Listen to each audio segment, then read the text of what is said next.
when I read the requests for this conference, I saw that it's possible to connect science and math, not necessarily teaching, but this has its application in teaching too. And I did that. I took science. What I connected is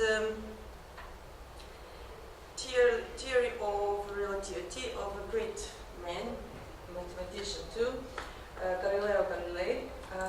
He, during his work, he gave his own theory of relativity that says that no mechanical experiment can be conducted within a physical system and disclose the uniform motion of this system. What does that mean? That means that we have two inertial systems and an event in one of them.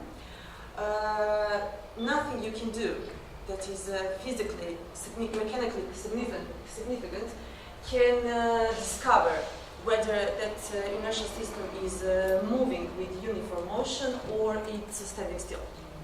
So to understand better, here is some video, and let's see if that video works.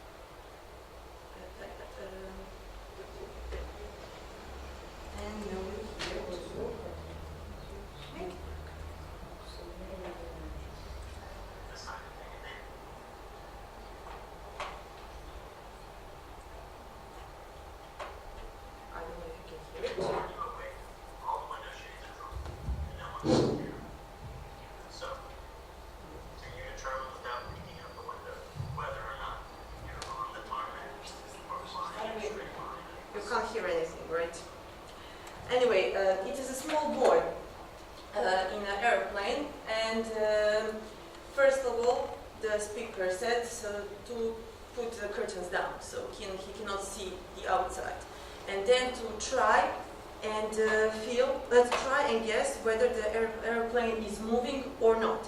He's going to do some physical experiment like tossing paper.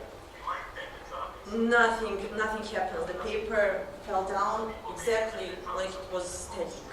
Nothing that can imply that the plane is moving.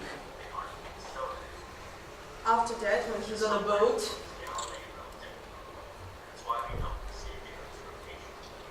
he's going to toss a little ball from the boat, and to him, the ball will fall right in front of him. But from the observer from the other system, the ball is going to go like a curve.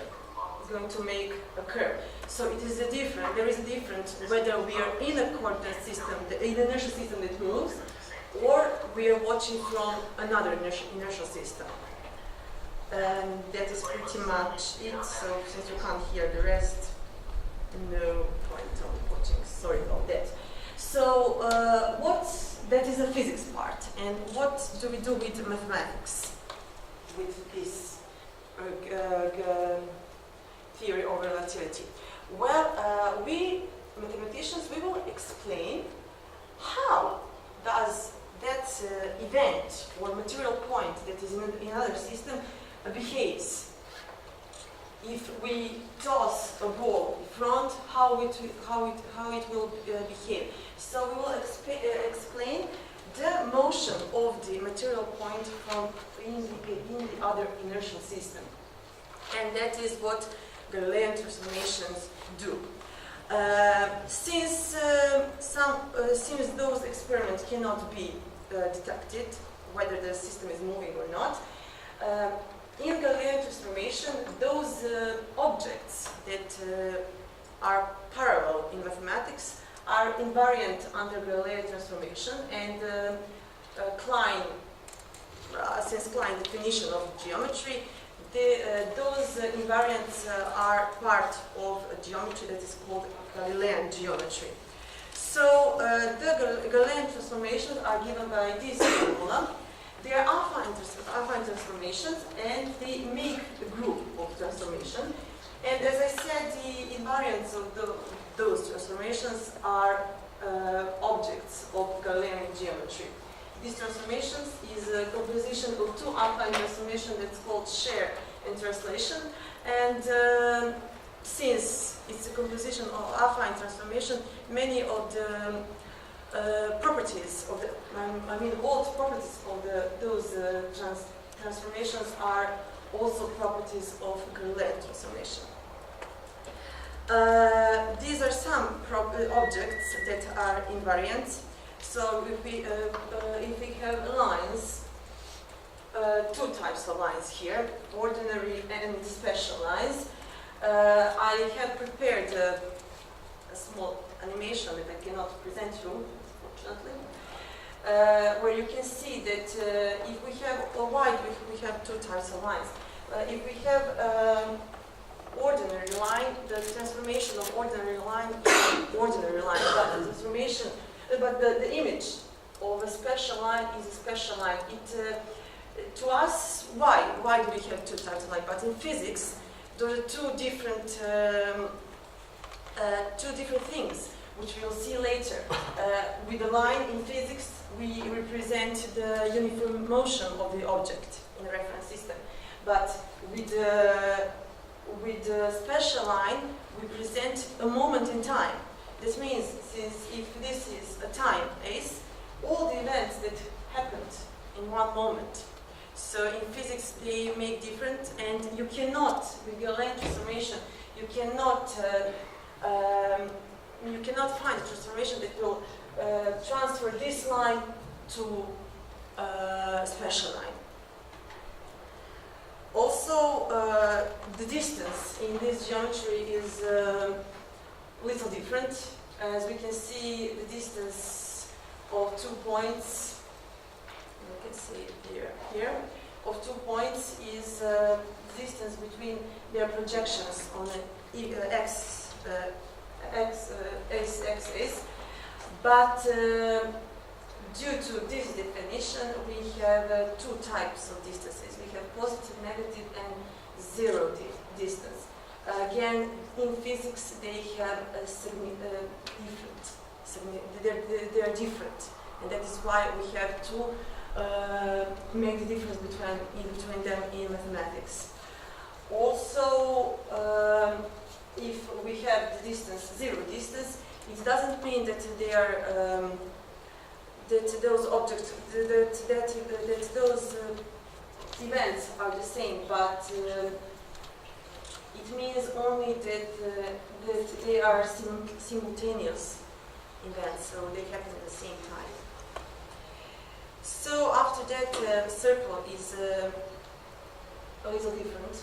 We do not have plastic circle because if we apply definition as a set of points whose distance from a fixed point is the same, all sets of this line are the distance of all points from this line are the same from this point because the distance is right here. And the angle is, since the circle is a line and the angle is a part of the circle, we will take as a segment of the circle. So, and the angular measure is counted at this. In physics, this is actually a relative velocity of one point to in order to another. Here are some definitions of triangles. The important thing about triangles is not to take a segment of the lines that are special, and that is the only. We cannot have a triangle whose one side is a special segment. And in Euclidean geometry, we have triangle inequality. So the sum of two sides cannot be equal to the other. In here we have equality, and that goes to the angles too. So this is a completely new geometry. This is something completely new that has, but very simple, and it's easier from Euclidean geometry if you just look into it. And this is a model, of course. And one another, this is the last object actually it's the cycle. So since we have two definitions of the circle, one is given a moment before, and the second one that is less popular because we do not teach it in high school even, is if we take a point and we have this angle, all points, and we have a chord. All points that have same angle due to this chord make a circle. Here it's not like that. By that definition we get the cycle, which is Euclidean parabola. But the same thing is that if we pull tangent here, in points A or B, the angle will be same as this one, and it is constant, so we can define a radius of the circle. And as in projective geometry, in Euclidean, no, in projective, yes. Here we have a principle of duality. And that means if we exchange some words in a theorem, we will get another theorem that is correct. For example, if we change point and line, we'll have a new theorem. There are some examples of principle of duality in Euclidean, but it does not work for everything. For example, in the axioms, you have 2 points. If you have 2 points, you can draw exactly one line for those points. And if you get 2 lines, they intersect in exactly 1 point. So that is the example of duality in Euclidean, but it does not work in whole Euclidean geometry. Here, it works. The example of principle of duality in this geometry is the sum of 2 pages of the 2 sides of triangle is another side, and sums of angles is the third angle.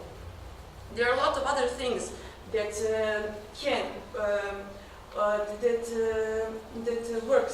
work in Gallilean geometry, like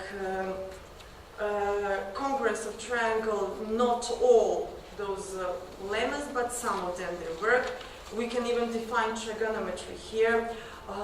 We can, what else? The similarity of the triangles works too. And here is the physics, the mechanics side of the story. So a point in geometry is one event in mechanics. Ordinary line, we have a uniform motion of event. Special line is a moment in time. Distance between points is a time interval. I will explain that too. It won't take a lot of time because I'm nearly done. How do we see, how is the distance between points time interval? Well, if we are here on the Earth, and in the morning we get up and go to school, in the evening we come home for dinner, it is a space distance if we are on Earth. But what happens for someone in space who's watching that? He doesn't see us walking. He sees the time that passed between the hours that we went to school and we came back for dinner. So that is why the distance is a time interval that is significant for physics.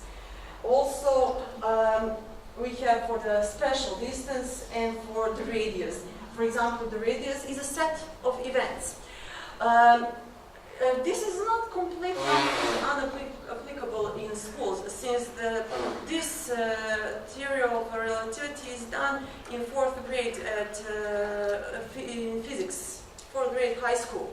So on some extra classes it can be applied to see how to connect mathematics, how to connect geometry and physics. That's all.